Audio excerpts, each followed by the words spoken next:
రాష్ట్రంలో ప్రజలు ఇబ్బందులు పడుతూ ఉన్నారు, లేకపోతే బీఆర్ఎస్ నాయకులు ఇబ్బందులు పడుతూ ఉన్నారు, బీఆర్ఎస్ కార్యకర్తలు ఇబ్బందులు పడుతూ ఉన్నారు, దాంతోపాటు ప్రతిపక్షానికి సంబంధించినటువంటి కార్యకర్తలు ఇబ్బందులు పడుతూ ఉన్నారు. వాళ్ళ పనులు ఏమైతలేవు, వాళ్ళకు అన్ని రకాలుగా బ్రేక్ పడుతూ ఉంది అంటే ఒక అర్థం ఉంది. అంటే ప్రతిపక్ష పార్టీ వాళ్ళు కావచ్చు, ఇట్లా కావచ్చు, లేదా ప్రజలు ఏదో ఆశించారు, మేము ఏం చేయలేకపోతున్నాం, వాళ్ళు ఇబ్బందులు పడుతున్నారంటే అర్థం ఉంది.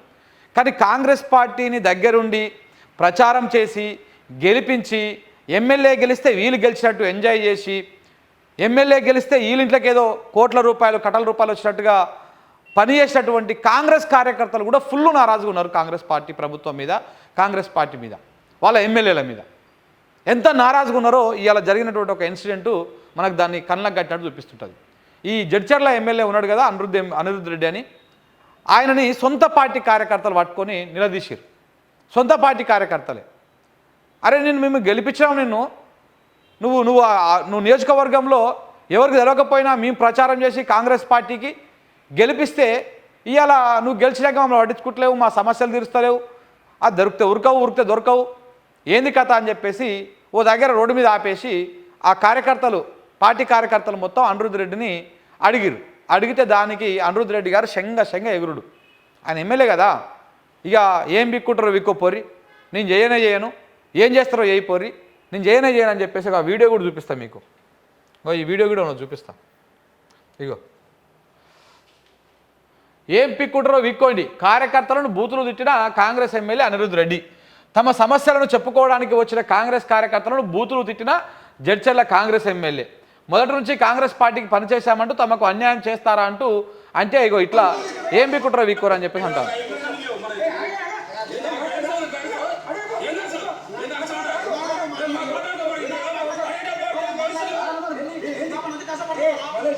ఇక చూడండి ఎట్లా ఎమ్మెల్యే అంటే కొంచెం ఓపిక సహనం ఉండాలి కదా. ఇక చూడు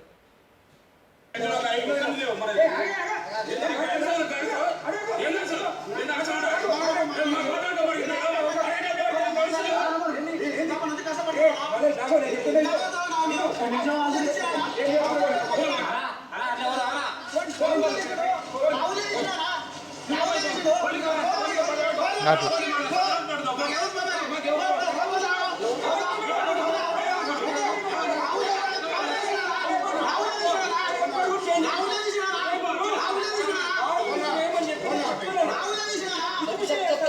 ఇది కాంగ్రెస్ పార్టీ కార్యకర్తల పరిస్థితి ఇట్లా ఉన్నది. వీళ్ళు గెలిపిస్తేనే ఎమ్మెల్యే అయ్యండి, ఆయన అలా కూర్చున్న ఆయన నేను చేయను ఏం పిక్కుంటారో విక్కో పోరి అని చెప్పేసి వాళ్ళ మీద బూతులు తిట్టి వాళ్ళని కార్లు ఎక్కిపోతా ఉన్నాడు. ఇది కాంగ్రెస్ పార్టీ కార్యకర్తల పరిస్థితి. ఇక ఈ యొక్క అనిరుద్ధ్ ఎమ్మెల్యేదే కాదు, అనిరుద్ధ్ రెడ్డి ఒక్కటే కాదు, ఇక్కడ ఈ వ్యవహారం ఒకటే కాదు, రాష్ట్ర వ్యాప్తంగా ఎక్కడెక్కడైతే కాంగ్రెస్ ఎమ్మెల్యేలు గెలిచిర్రో అక్కడ ఇదే పరిస్థితి.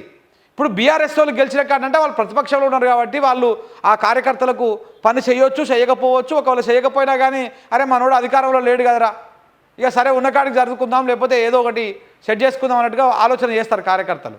కానీ అధికారంలో కూర్చొని నువ్వు ఏడాది కాలం అయిపోయి ఇక రేపు ఒక్కరోజు పోతే ఒక నెల కూడా అయిపోతుంది. ఇంకా నువ్వు ఏం పని చేయకుండా బోర్డులు మీ దోపిడి మీదనే ఫోకస్ పెడితే మరి కార్యకర్తలు ఏమైపోవాలి?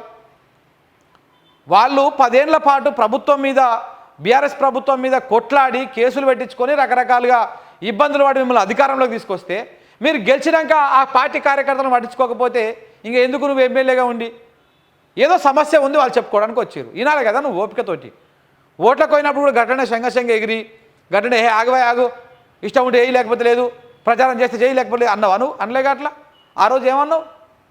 నీకు దండం పెడతాను, నీ కాలు మొక్తాను, నువ్వు ఎట్లనే వేసి ఆ ఊరు ఓట్లు మొత్తం వేపి, ఇగో మీ కులపోల ఓట్లు మొత్తం వేపి, నీకు ఎన్ని కావాలనో చెప్పు, ఈడికెళ్ళి కావాలనో చెప్పు, మందు సీసాలు కావాలనో చెప్పు, కోటర్లు కావాలనో చెప్పు, ఏం కావాలనో చెప్పు, పోరగాళ్ళను కూర్చోబెట్టు, ముసలోళ్ళ కాడికో, కాళ్ళు పట్టుకో, ఏళ్ళు పట్టుకో, నేను వచ్చినప్పుడు పోయి ఇక ఏదో ఒకటి చేస్తా, నేను వచ్చినప్పుడు మాత్రం అందరు రావాలి, అట్లా బతులాడుకున్నావు కదా. అప్పుడు నీ కార్యకర్తలే నీ బలం కదా పార్టీకి.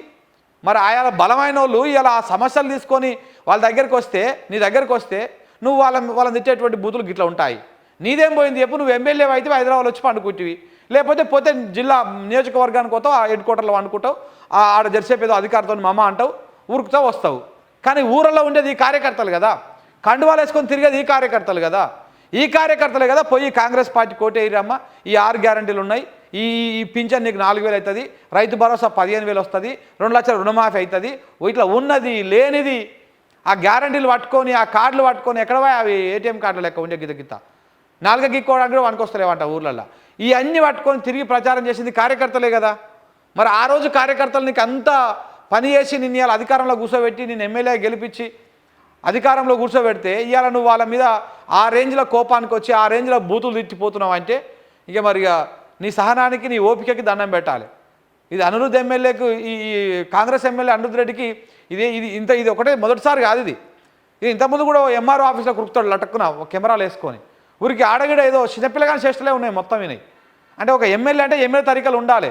నువ్వు కౌన్సిలర్ లెక్క ఈ సర్పంచ్ లెక్క ఆవేశంగా ఊగిపోవడం వాళ్ళు కూడా చాలా మెచ్యూర్డ్గా మాట్లాడుతూ ఉన్నారు. ఏది మంచి ఏది చెడు అనేది ఆలోచిస్తున్నారు. వాళ్ళు కూడా రాజకీయంలో ఒడిదుడుకులు తెలుసుకుంటున్నారు. అంతకంటే అధ్వానంగా అంతకంటే దిగజారిపోయి గిట్లా కార్యకర్తల మీద ఎగురుడు గిట్లా కార్యకర్తలకు న్యాయం చేయలేనోడివి నువ్వు జడ్చర్ల ప్రజలకు ఏం న్యాయం చేస్తావు? జడ్చర్ల ప్రజలు నీ దగ్గర సమస్యలు చెప్పుకోనికి వస్తే ఇంకా నువ్వేం న్యాయం చేస్తావు? మనకు ఆ కంపెనీకి లెటర్ ఇద్దాము, బ్యాగులు తెచ్చుకుందాము, ఈ కంపెనీ మీద కంప్లైంట్ చేద్దాము, బ్యాగులు తెచ్చుకుందాము, ఈ దుకాణం మొదలుపెట్టినట్ట ఈ ఎమ్మెల్యే గారు. మరి ఏం బ్యాగులు తెచ్చుకుంటున్నాడో ఆ బ్యాగులలో ఏముంటున్నాయో ఏమో తెలియదు. కానీ రాత్రికి రాత్రే బ్యాగులే మారిపోతూ ఉన్నాయంట. మరి అంతా మారిపోయినప్పుడు ఈ కార్యకర్తలను చూసుకోవాలి కదా. గెలిపించిన ప్రజలను ఎట్లా గాలికి వదిలేసారు కాంగ్రెస్ వాళ్ళు. కార్యకర్తలను పట్టించుకోరు. లేకపోతే ఈ కార్యకర్తలను పట్టించుకోకపోతే రేపటి నాడు మీకు డిపాజిట్ కాదు కదా, ఏ ఊరికి మీరు అడుగు కూడా పెట్టలేరు. కార్యకర్తలు అంటోడు మీ వెనకాల లేకపోతే ఏ ఊరికి పోతావు నువ్వు? ఆ ఊర్లో నీ ముక్కు ముఖం తెలిసినాడు ఎవడుంటాడు? వాళ్ళతో ఇలా ఈ రకంగా బిహేవ్ చేస్తారన్నమాట. ఇదొక్క జడ్చర్ల పరిస్థితే కాదు, తెలంగాణ వ్యాప్తంగా చాలా నియోజకవర్గాలు ఇలాంటి పరిస్థితే ఉన్నది. కాంగ్రెస్ వాళ్ళు కనీసము పట్టించుకుంటలేరు. గెలిచినాక కార్యకర్తలను పట్టించుకుంటలేరు, ప్రజలను పట్టించుకుంటలేరు. ప్రజలు మిగతా వర్గాలన్నీ పక్కన పెట్టండి, కనీసం కార్యకర్తలను పట్టించుకోరి. మిమ్మల్ని గెలిపించారు కదా పాపం.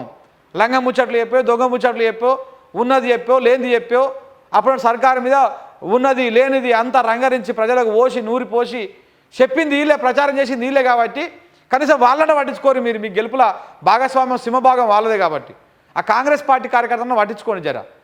ఇక ప్రభుత్వం ఎట్లా ప్రజలకేం మంచి ఏది అర్థమైపోయింది. ఇక ఈ రైతు భరోసా ప్రకటనతోటే క్లియర్గా అర్థమైపోయింది.